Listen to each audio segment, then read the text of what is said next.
What is good, everybody? We are back once again with another video, and today we're here to talk about improving your art style. First and foremost, I want to say thank you guys all for the support on last video. It's doing really well. It really blew me out the park when I seen the numbers this morning when I woke up. So thank you all very much.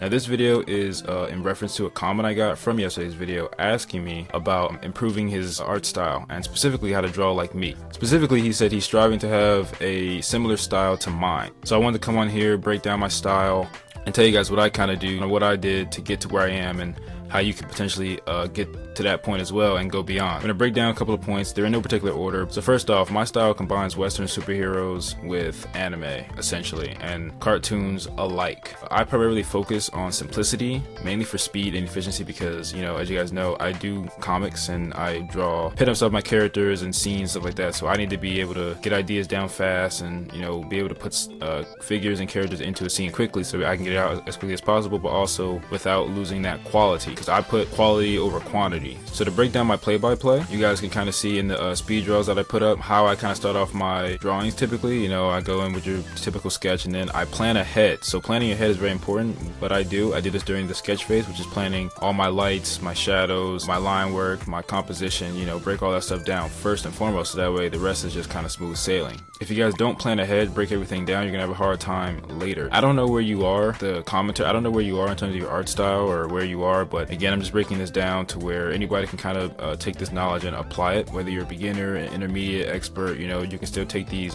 tips and improve. I'm still improving as well, so please do not think that what I'm saying is meant to be taken to heart. You told me that you're striving to get something like what I can achieve, so this is what I do. Step one is plan ahead. Secondly, I keep things simple. You know, I've never wanted to draw realistically, so I always put an emphasis on, you know, that more cartoony style and looked at cartoons as my inspiration. I mostly look at reference sheets. I went back to my childhood. You know, I grew up watching, you know, the Batmans, the animated series, Batman Beyond, The Batman from 2004, Spectacular Spider-Man, Ben 10, you know, all those shows. So that's where my style really comes from, you know, just that simplicity. Their figures have to be simple because they have to, you know, get these episodes out and they need to be able to turn these characters around. So I look at the reference sheets. You know, if you go online, you can find the reference sheets for Batman Beyond, Justice League, Spectacular Spider-Man, even for anime. One of my favorite animes is Kill la Kill. I absolutely love that show and I would go back and watch it 1,000 times over because I just really love that show so much. It's brilliant storytelling. I love the characters. Ryuko Matoi is my favorite anime character of all time. The show is just so daggone good. Like, I don't know how Trigger does it. They just don't miss. And then same with Gurren Lagann. Now Gurren Lagann isn't my favorite per se. I really like the first half of Gurren Lagann. I actually own the Gurren Lagann art book. I can't find the Kill la Kill ones. I don't know, they're just not in restock, but you can always find the Gurren Lagann one. Gurren Lagann is really good, don't get me wrong. Again, I like the first half more than like the second half because I wasn't expecting a time skip, but that show is brilliant as well. Brilliant, just everything, you know, just that classic Trigger style that I just love so much. You know, they do a really good job of perspective and just being able to, you know, put characters in very wacky poses, and they just do a good job with that, which again goes back to what I was saying in yesterday's video about getting inspired by your favorite, you know, creators, and you know how my style is inspired by all my favorite things. Moving on, so after keeping it simple, you know, silhouette. So when I design my characters, you know, they all have specific key features to them. Like for example, with Kyra, you know,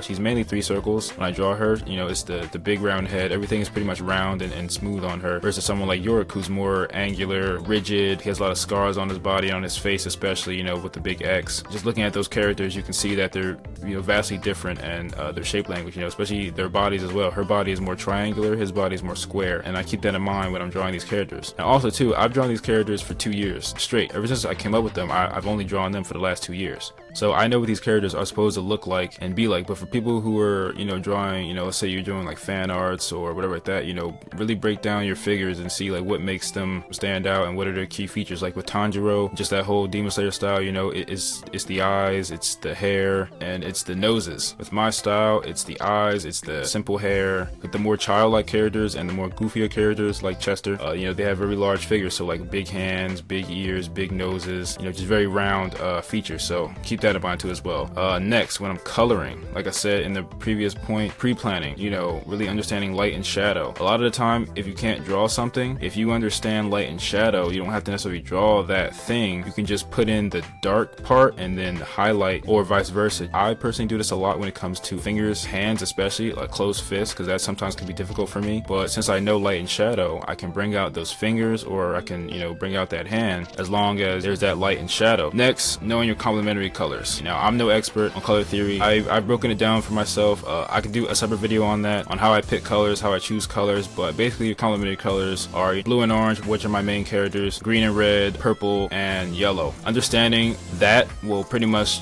set you up for everything moving forward color wise. Even if you have like big group shots like this one on screen here, understanding that basic color theory, you can make cool images and have them all be in the same image and look good together. And lastly, storytelling. This goes back to pre-planning. I don't always have a plan going into these drawings. I kind of just draw and then, I figure everything out on the spot. But there still is a bit of a plan though. So like, for example, with this beach scene here, well, I knew I wanted Kyra in the foreground. I wanted there to be water and I wanted her on a floaty. Everything else kind of came after that. I put York in the background. I said, okay, I'm going to draw the other characters as well, just kind of fill in the space. And then storytelling wise, I added a shark fin. I said, oh, like that's really cool. Because originally the sharks weren't there, but I really wanted to draw a shark, or, some fish because they're at the beach, and put a couple trees in there. I put some clouds, and the sky's orange and the water's blue. I own 4 of those One Piece color walks, so they really inspire me. They actually are the inspiration for a lot of these more like larger pieces. That's where I get my inspiration from for these pieces. Oda, he loves to put like words on things, so that's why her floaty says Tyla Ace. It was completely random. I didn't really have any reason. I like to listen to music while I do these drawings. So the music also inspires the scene sometimes as well. So again, just finding more inspiration. Tyla was probably playing. I put her name on the floaty. I spelled it wrong at first.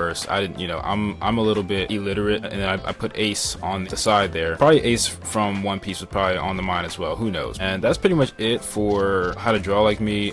This will be a part 1, and then I think in part 2 I'll go over more practical things that I think that'll really help people out in general. Things that I've kind of learned, again, breaking down basic color, light and shadow, stylizing things, and definitely perspective, because perspective was difficult for me for a bit. Now I understand a lot more, and I think there's a trick that I can show you guys that'll really help you out in simplifying it. But I will say this though, you do want to understand the complexities of why something works first before you can simplify it. So again, you can go the route of just shortcutting it and just learning simply from cartoons, which is what I started doing, but I do still understand that the underlying structures of the muscle groups, of the face, of the body as a whole, and what makes them up. But if you're like me and don't want to draw realistically, then I highly recommend you guys look into cartoons, simplifying, again, looking at those character reference sheets, especially from Disney.